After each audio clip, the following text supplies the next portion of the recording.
অষ্টমঙ্গলায় যেদিন বাড়ি চলে যাব সেদিনকে কিন্তু বরের বাজার করার কথা ছিল। আমার বর কিন্তু প্রচুর রকমের জিনিস নিয়ে এসেছিল, খাসির মাংস থেকে শুরু করে মুরগির মাংস, তারপরে চিংড়ি মাছ, সমস্ত কিছু। এখন কিন্তু আমরা সকলে মিলে পাত পেরে খেতে বসেছিলাম। আমি ফার্স্টেই চিংড়ি মাছের মালাইকারিটা খেয়ে দেখছিলাম যে কেমন হয়েছে। আমার তো দারুণ টেস্টি লেগেছে। আর এই সমস্ত কিছু রান্না করেছিল কিন্তু আমার দিদি ভাই। তারপরে এই যে আমার মা আমার বরকে জোর করে একটুখানি ভাত দিয়ে দিয়েছে, একবার নাকি নিলে হয় না। তো তারপরে মা আবার সবার জন্য ওখানে প্লেটে কিন্তু মুরগির মাংসটাও বেড়ে নিচ্ছিল। তারপরে এই যে আমি একটু মাটনটা খেয়ে দেখবো যে কেমন হয়েছে। মাটনটা জাস্ট অসাধারণ খেতে হয়েছিল, আর এত ভালো লাগছিল, এত সফট হয়েছিল।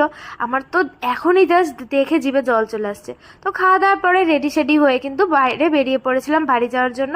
আর এখানে আমার বোনরা কিন্তু জাম্বুর কাছ থেকে টাকা আদায় করে নিয়েছে। তারপরে মা, কাকিমণি আর বাপিকে প্রণাম করে কিন্তু বাড়ির দিকে রওনা দিয়েছি। তো আজকের ভিডিওটা কেমন লাগলো জানিয়ে আমার চ্যানেলটা সাবস্ক্রাইব করো। বাই।